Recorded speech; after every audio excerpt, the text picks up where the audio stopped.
Espoir Diaspora.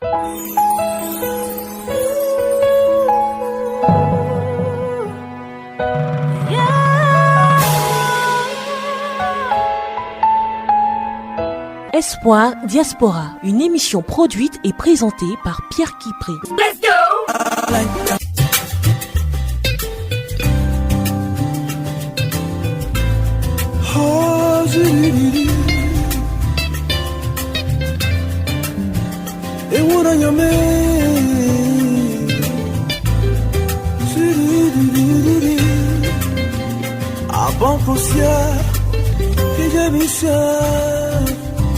Papata,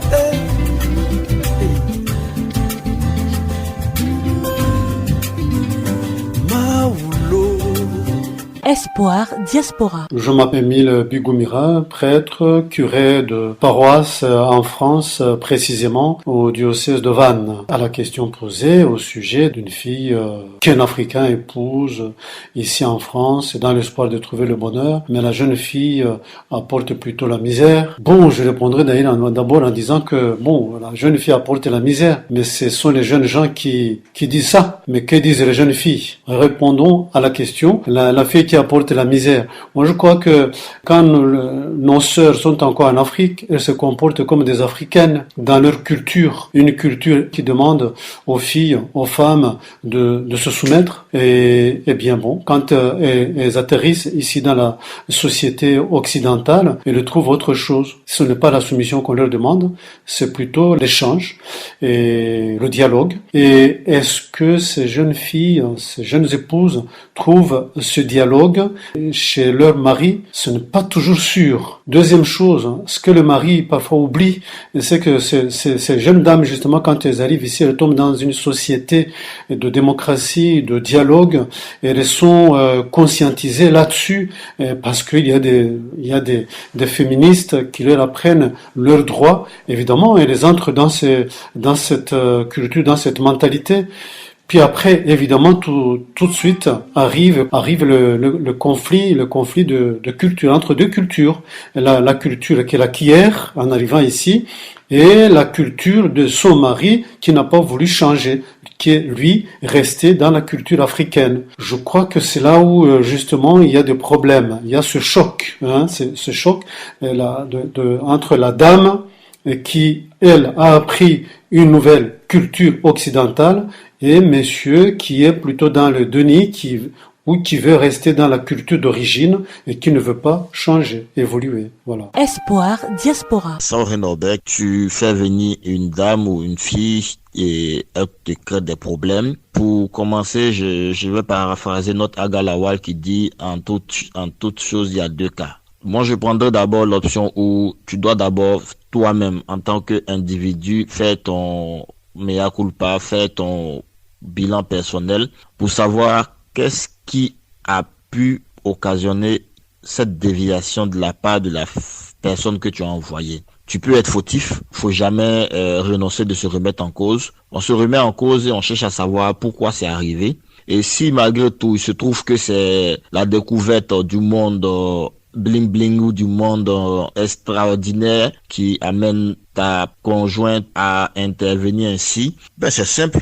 Avant de la faire venir, tu as certainement pris des dispositions pour la canaliser. Si tel n'a pas été le cas, moi je vous propose de vous asseoir dans la prière avec l'aide de Dieu, de discuter et de comprendre quels sont les soucis. S'il y a eu des manquements de ta part, tu t'excuses, tu prends en compte ses remarques et vous avancez. Mais s'il se trouve que elle veut sa liberté, elle veut son autonomie, écoute, tu ne vas pas lui mettre une laisse au cou pour l'attacher à la maison. Tu lui donnes ton accord avec toute ta bénédiction et tu pries pour que Dieu l'accompagne dans son nouveau monde. Dieu l'accompagne dans sa nouvelle démarche. Dieu l'accompagne dans sa vie solitaire. Il est difficile de se régler les problèmes quand tu es hors de chez toi. Donc l'idéal, c'est de faire profil bas. C'est de ne jamais lever la main sur elle. C'est de toujours œuvrer pour maintenir toi, ta position là où tu es. Parce que si tu veux forcément maintenir cette dernière à tes côtés, il va arriver un moment où tu finiras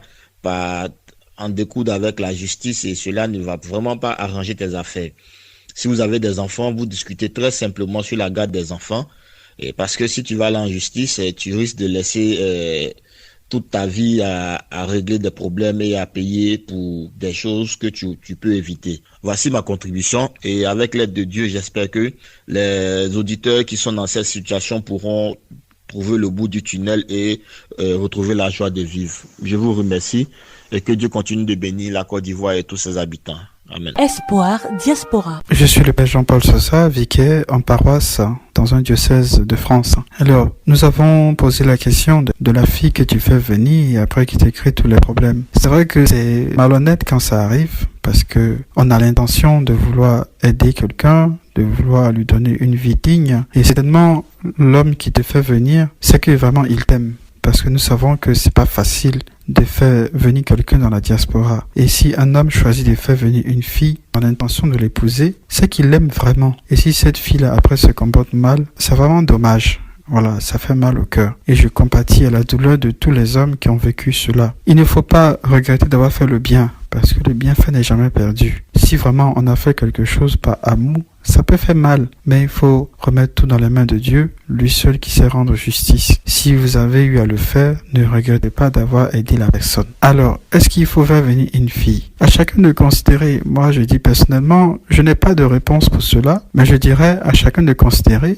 jusqu'où est-ce qu'il peut être capable d'aimer quelqu'un jusqu'à faire venir la personne pour l'épouser. À la rigueur, vous allez faire le mariage au pays et vous revenez ensemble dans la diaspora. Je pense que c'est la meilleure solution. Parce que si tu es en train de préparer les papiers d'une fille, alors que elle a déjà prévu de rejoindre quelqu'un d'autre, parce que ça c'est arrivé. Il y a un de mes confrères qui m'a raconté cela. Un monsieur qui a fait venir sa compagne, mais en fait sa compagne communiquait avec quelqu'un d'autre. À l'aéroport, c'est quelqu'un d'autre qui est venu l'accueillir, alors que la personne qui l'a fait venir l'attendait. Donc voilà, le mieux, allez vous marier au pays et puis revenez ensemble. Au lieu de dire, je vais te faire venir et puis on va se marier. On sait jamais. À chacun de prendre des mesures de précaution. Espoir Diaspora.